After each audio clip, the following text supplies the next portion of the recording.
Going into Psycho, I admittedly didn't expect very much. My knowledge of the movie basically consisted of 1, it was directed by the legendary Alfred Hitchcock, and 2, this lady dies in the shower.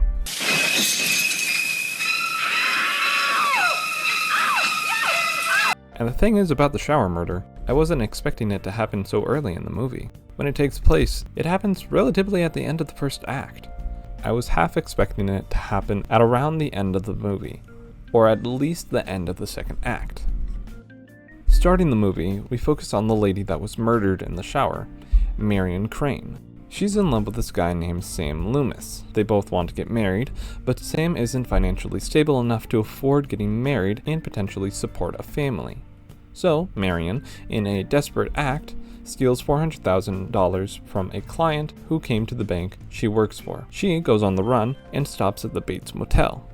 Here she meets Norman Bates, the person who runs the motel.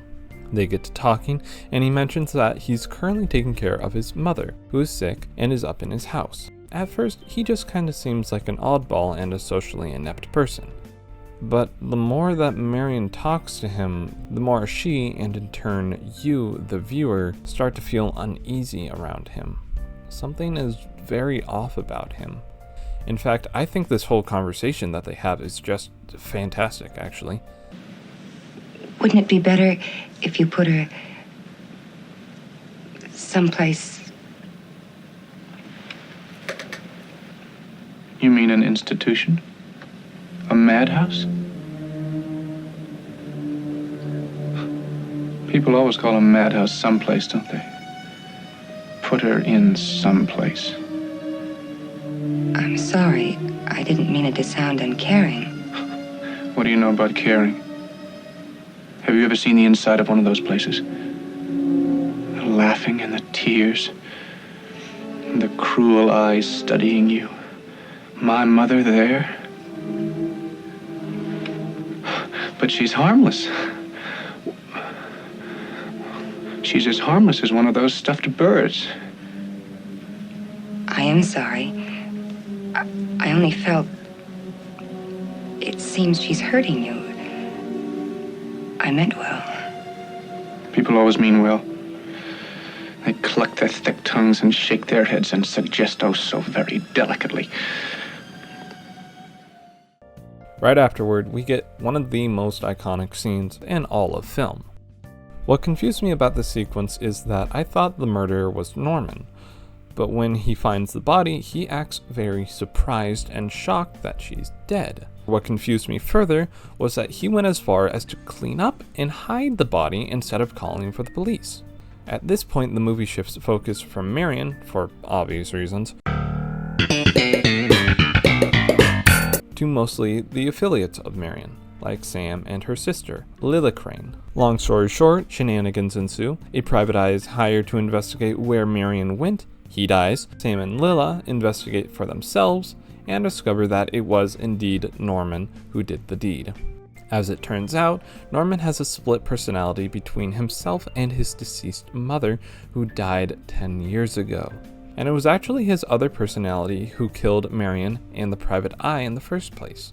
In hindsight, it should have been a little bit more apparent to me that Norman killed Marion because he found the body after screaming something about blood. I mean, why else would he be screaming about blood if he didn't do it? Mother! Oh, God! Mother! Blood! Blood! As the movie progresses past the first murder, I more or less piece together that it was a Jekyll and Hyde situation. One of the major critiques that I see about the movie is the ending, where they basically explain Norman and his character. A lot of people don't like the ending because it makes Norman as a character less ambiguous and not as up for interpretation.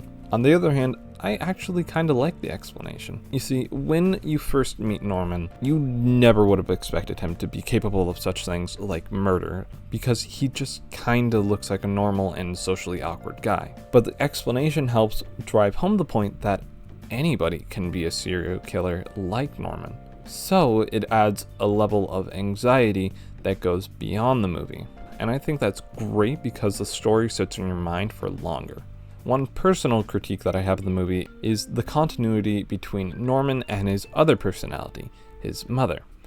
Norman essentially has DID, dissociative identity disorder. In the explanation, they say the reason why Marion was killed was because Norman caught feelings for her, and the mother personality came out to protect her son from those feelings. As far as I know, when it comes to DNE, the personalities are separate from each other, living two different lives. When one is dormant, they aren't aware of what the other personality is doing. So it just strikes me as odd that the mother side of Norman was able to sense his feelings, and not the other way around. But then again, my knowledge about DID is based off of the Marvel show Moon Knight.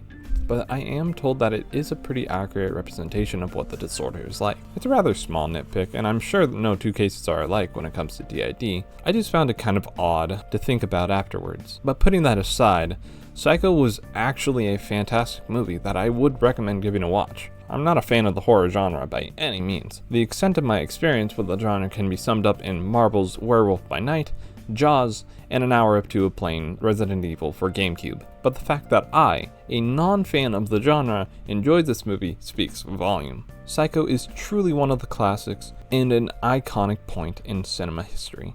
Thanks for watching.